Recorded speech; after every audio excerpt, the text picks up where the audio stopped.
یہ شولڈرز جو ہے یہ ہمارے لیے جو ہے بالکل بھی شریڈڈ نہیں ہونے چاہیے. ہمارے سینے جو ہے ان کو فخر سے بلند کیا ہمارے پلیئرز نے, اور اتنی اچھی بات یہ کہ ہم رنر اپ رہے, لیکن اس کے باوجود ٹورنامنٹ کے بہترین کھلاڑی جو ہے وہ بھی پاکستان سے ڈریگ فلیکر جو تھے ان کو قرار دیا گیا ہے. تو ہمارے ساتھ ہماری آن بان شان اور سر فخر بلند کرنے والے پاکستان ہاکی ٹیم کے کپتان عماد شکیل بٹ موجود ہیں. ویلکم ٹو باخبر سویرا عماد, اور کنگریچولیشنز آپ کو, بہت بہت مبارک ہو, نہ صرف یہ کہ باخبر سویرا اے آر وائی کی طرف سے, پورے پاکستان کی طرف سے, اور آپ کو اس کی تھوڑی سی جھلک ایئرپورٹ پہ تو ملی گئی ہوگی. مجھے یہ بتائیے, جب آپ لوگ ایئرپورٹ پہنچے, لاؤنج سے باہر آئے, ڈھول بج رہے تھے, پھولوں کے ہار آپ کو پہنائے جا رہے تھے, اس وقت کیسا احساس تھا, کیسا محسوس کر رہے تھے؟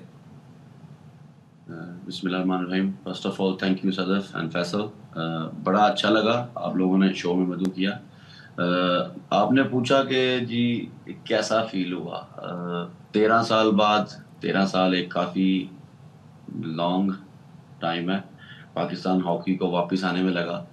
کافی زیادہ پرابلمس تھیں, وہ میں یہاں ڈسکس نہیں کرنا چاہتا. میں صرف ڈسکس یہ کروں گا اس ٹورنامنٹ کے حوالے سے. جب ایئرپورٹ پہ اترے تو لوگوں کا ہجوم, رش اور لوگوں کا جوش ولولہ دیکھ کے پہلے تو مجھے بالکل فیل نہیں ہوا. مجھے ایسا ہی لگا کہ میں شاید پاکستان میں نہیں اترا, کسی اور کنٹری میں اتر آیا ہوں. پر باہر جب میں گیا تو مجھے لوگوں کا جوش و جذبہ پاکستان ہاکی کے لیے دیکھ کر مجھے بڑی خوشی محسوس ہوئی, اور میں الحمدللہ پوری قوم کو اس چیز کی مبارکباد دیتا ہوں. ہم صرف لاسٹ شوٹ آؤٹ پہ ہارے ہیں, صرف ایک ٹریگر پوائنٹ تھا ہمارا, وہ ہم کلک نہیں کر پائے. میں نہیں سمجھتا کہ یہ ہار کوئی ہار ہے ہمارے لیے. جیسا میرے ٹیم نے پرفارم کیا آل دی وے جا کے, انشاءاللہ وہ وقت دور نہیں ہے کہ اگر ایسی فیسلٹیز جو اس ٹورنامنٹ میں ہمیں دی گئی ہیں, جو بچوں کو بوسٹ کیا گیا ہے, اگر یہ کنٹینیوز رہی تو انشاءاللہ وہ وقت دور نہیں ہے کہ یہ ٹیم آگے جا کے ورلڈ چیمپئن بھی بن سکتی ہے دوبارہ. انشاءاللہ, وائی ناٹ. اور آپ نے بات کی ایئرپورٹ پہ استقبال کی, ہم تو جب میچ ہو رہا ہوتا تھا سوشل میڈیا پہ جو لوگوں کی کامنٹس آ رہے ہوتے تھے, اس سے بھی کہتے ہیں نا بہت زیادہ لوگوں نے ایکسائٹیڈ فیل کیا. پہلے ہی بتائیے گا عماد کہ جب آپ لوگ ملیشیا جا رہے تھے اس سے پہلے کیا امیدیں تھیں کہ اتنی اچھی کارکردگی کا مظاہرہ کر پائیں گے کہ نہیں, کیونکہ ہم اس سے پہلے ظاہر ہے ہاکی سے بہت سارے تنازعات بھی جڑے ہیں, فیڈریشنز کو لے کے معاملات بھی ہیں, لیکن جب آپ لوگ جا رہے تھے تو یہ آئیڈیا تھا کہ یہاں تک پہنچیں گے؟ فرسٹ آف آل میں یہ سارا کریڈٹ جو ہے وہ دینا چاہوں گا پرائم منسٹر آف پاکستان, جو ہمارے پیٹرن چیف بھی ہیں ہاکی کے, میاں محمد شہباز شریف صاحب کو. اس کے بعد رانا مشہود صاحب ہیں, اس کے بعد پاکستان اولمپک ایسوسی ایشن ہے, پاکستان سپورٹس بورڈ ہے, اور اسپیشلی طور پر جو president hockey federation Mir Tariq Hussain Bugti اور secretary Pakistan hockey federation Rana Mujahid sahab ہیں, کہ جن کی محنت اور کوششوں کی وجہ سے پاکستان ہاکی ٹیم آج اس مقام پہ پہنچی ہے. میں صرف ایک چھوٹی سی یہ بات کروں گا کہ جو انیشیٹو پرائم منسٹر صاحب نے لیا ہے, لڑکوں کو پورا الحمدللہ یقین تھا, اور جو ہم نے محنت کی ہے کیمپ میں, اور جو یہ foreigner coach, Dutch coach hire کیا گیا پاکستان ہاکی ٹیم کے لیے, یہ ایک بہت ہی اچھا ہمارا پوائنٹ تھا کہ ہم جو ورلڈ کی بیسٹ ٹیمز ہیں ان کو کمپیٹ اچھے طریقے سے کر سکتے ہیں. ہمیں تھوڑا سا صرف اور ٹائم چاہیے, تھوڑی سی اور فیسلٹیز چاہیے. انشاءاللہ یہ ٹیم ضرور پاکستان ہاکی کے لیے کام کرے. اچھا عماد, اب تھوڑا سا ٹورنامنٹ کی بات کر لیتے ہیں. آپ نے شروعات کی, شروعات کا پہلا میچ بڑا زبردست رہا, 5-4 سے آپ نے جیتا. پھر آپ نے اگلا میچ تو بالکل اگلی ٹیم کو جس کہتے ہیں لٹا دیا جی, 4-0 مار دیا. اچھا, کئی ایسے میچز آئے کہ جب آپ لوگ پہلے اگلی ٹیم نے سکور کر دیا اور اس کے بعد آپ لوگ پیچھے سے آپ نے فائٹ کرتے ہوئے اینڈ دین ان کو ہرایا. تو کیا اسٹریٹجی رہی مختلف ٹیمز کے اگینسٹ؟ آپ مختلف اسٹریٹجی لے کے جا رہے تھے, ظاہر سی بات ہے ہر ٹیم کوئی مین ٹو مین مارکنگ کھیلتی ہے, کوئی زیادہ اوفینس پہ, کوئی زیادہ ڈیفینس پہ. تو یہ بتائیے کہ کس طریقے سے آپ ہر میچ کو لے کے چلتے رہے, کیا آپ کی اسٹریٹجی رہی؟ اسٹریٹجی تو میں آپ کو یہاں پہ نہیں بتا سکتا, پر ہم نے کچھ کوڈ ورڈز رکھے ہوئے ہیں. ہم نے کوڈ ورڈز کے نام رکھے ہوئے ہیں green, white, blue and red. یہ ہمارے کچھ کوڈ ورڈز ہیں, باقی فارمیشن میں یہاں بتا نہیں سکتا, وہ الاؤ نہیں ہے. آپ نے بڑی اچھی بات کی. ملیشیا کے ساتھ ہمارا پہلا میچ تھا, اور ملیشیا اپنی ہوم گراؤنڈ میں, ان کو ایڈوانٹیج بھی تھا ہوم گراؤنڈ کا. 3-1 سے کم بیک کرنا یہ ایک آسان کام نہیں ہے. میں سمجھتا ہوں کہ یہ سارا کریڈٹ میری ٹیم کو، جو لڑکوں نے پرفارم کیا، اور ٹیم مینجمنٹ کو، اسپیشلی طور پہ ڈچ کوچ کو جاتا ہے، کیونکہ جو گورا ہائر کیا گیا ہے ہی از اے ٹوٹلی پروفیشنل، اور دنیا میں ان کا نام ہے۔ میں سمجھتا ہوں کہ جو دوسرا میچ ہم نے کوریا کے اگینسٹ کھیلا اس میں بھی لڑکوں نے آل آؤٹ پرفارم کیا۔ نیکسٹ گیم ہم نے جاپان کے ساتھ کھیلی، وہ ہمارا 1-1 سے ڈرا رہا، پھر اس کے بعد ہم نے کینیڈا کو بیٹ کیا 5-4 سے، اس کے بعد ہم نیوزی لینڈ سے بھی ڈرا ہوئے۔